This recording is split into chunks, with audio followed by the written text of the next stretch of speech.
Welcome to the Deep Dive. This is where we take the sources you send us, do the reading, the watching, the listening. And pull out the key insights for you. We do the heavy lifting. Exactly, so you get the knowledge you need without feeling overwhelmed.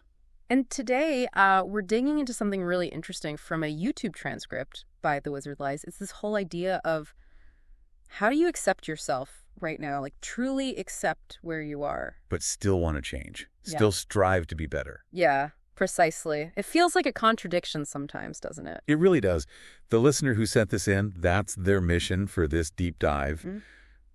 Figuring out how self-acceptance and growth can actually work together.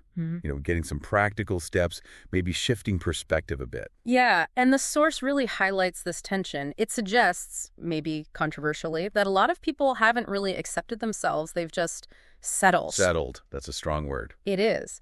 And the key difference, according to the source, is holding on to that belief that things can be better, that you can improve.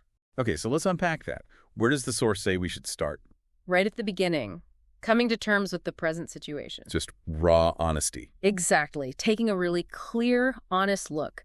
Your weight, finances, where you live, your grades, whatever it is for you. No filters.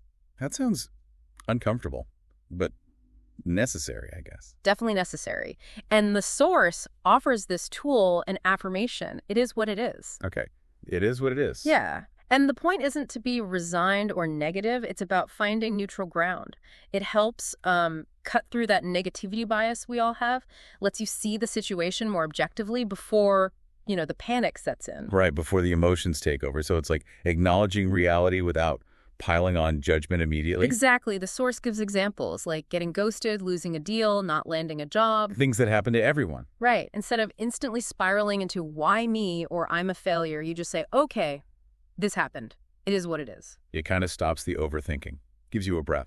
It does. It creates that mental space you need to actually start problem solving, moving from dwelling to, okay, what's next? Gotcha. So from that neutral space, that acceptance, the next step is focusing on control. Yes. Shifting focus to what you can actually do something about.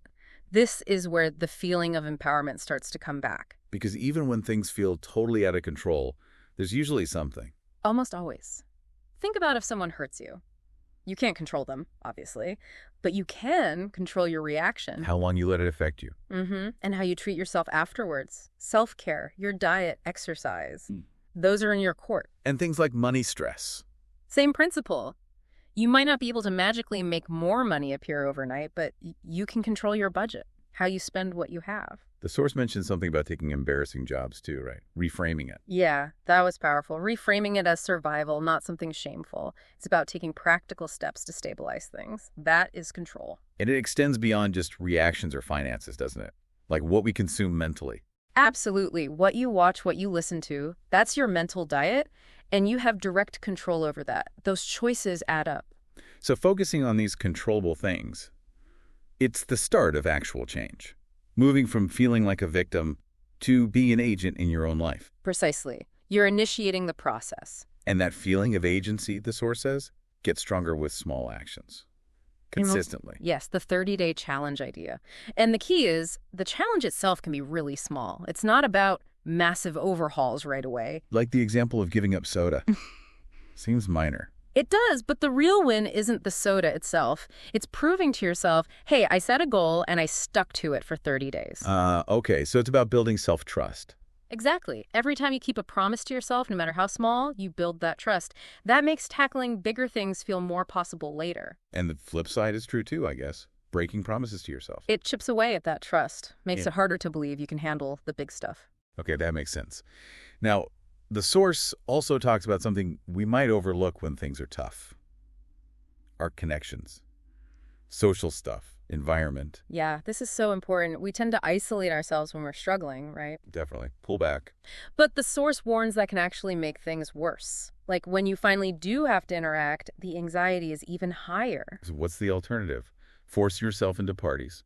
Not necessarily. It's more about just being around people. Go to the gym, take a walk in the park, maybe a class. Just break the isolation habit gently. Even if you don't talk to anyone initially. Right. just reacclimating to being in shared spaces. And what about the physical environment? The source mentioned negative energy. Yeah, which might sound a bit out there, but think about it psychologically. Places, even clothes, can trigger negative memories or feelings. Oh, for sure. Yeah. That one chair you always sat in during arguments or... Yeah.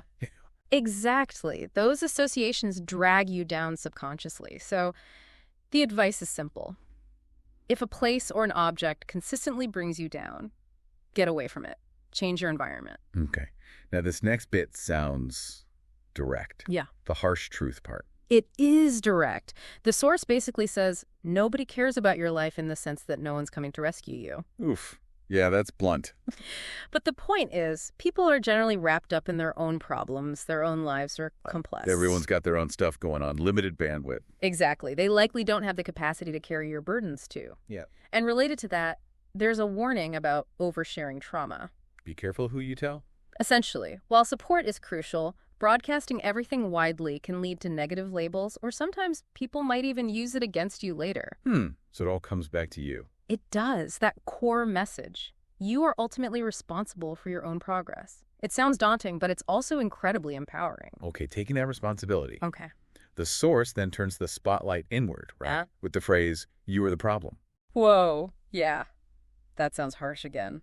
It does. But it's not about beating yourself up. It's about radical self-honesty. Yeah. Looking at your own potentially toxic behaviors. Like what specifically? Things like constant complaining, maybe laziness or procrastination, being irresponsible with money, not being able to hold down a job, patterns. Things we are doing that hold us back.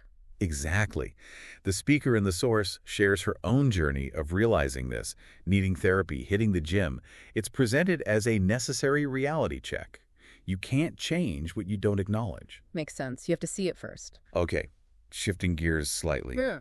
How we interact with others, external expectations, communication. Yeah, this challenges that idea that everyone should just accept you no matter what. Like unconditional acceptance from the world? Right. The source says that's not realistic. It uses the analogy of visiting another country you expect to respect their customs, right?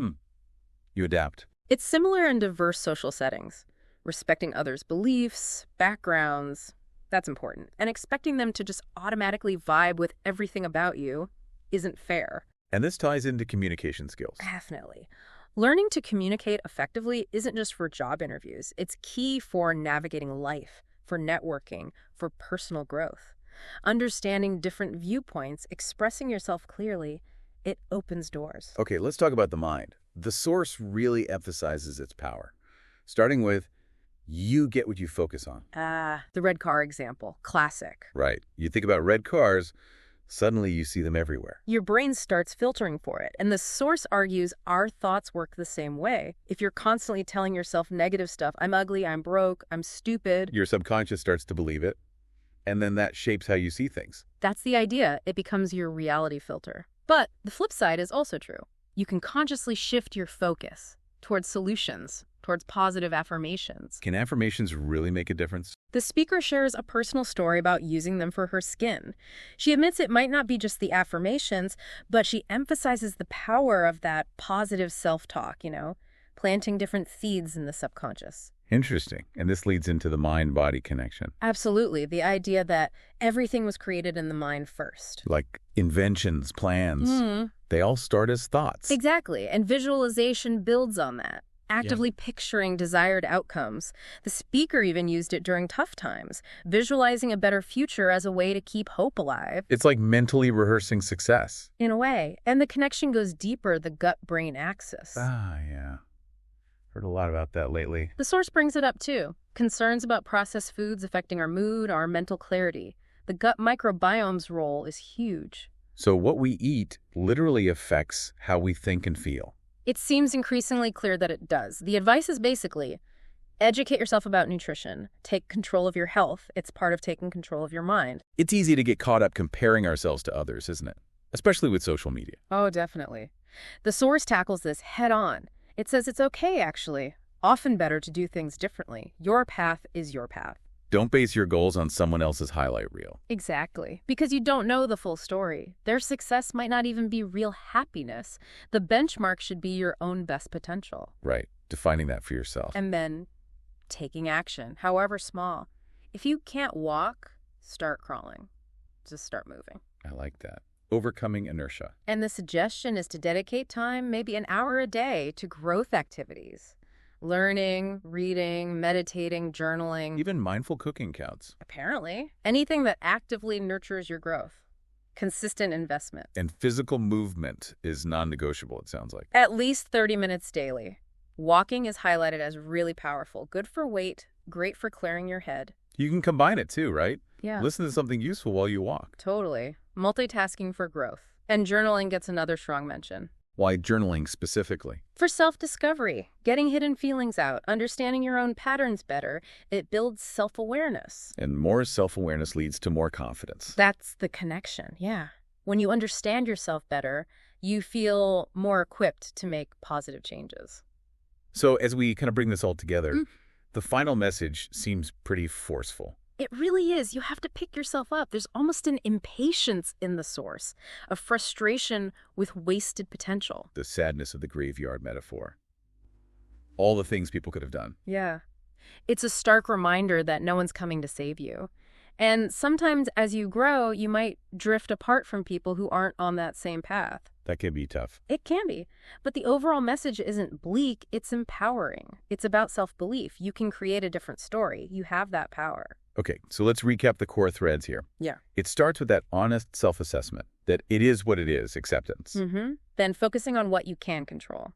Taking small, consistent actions to build trust. Right. And being mindful of your environment, both social and physical. Taking responsibility, looking honestly at your own stuff. And understanding the power of your focus, your mindset, that mind-body connection, especially nutrition. Embracing your own path, consistent effort, movement, self-reflection through journaling. And finally, taking ownership. Rejecting the idea of just settling. So the big takeaway really is, self-acceptance isn't the opposite of change. It's the foundation for change. Beautifully put. They work together, not against each other. Okay, so here's something for you, the listener, to chew on. A final thought. What's one small, consistent action, just one that you will commit to doing over the next 30 days? Something that moves you, even just a tiny bit, closer to your potential. Really think about that. What could that small action unlock for you down the line? Yeah. Consider the long game. Thanks for joining us for this deep dive.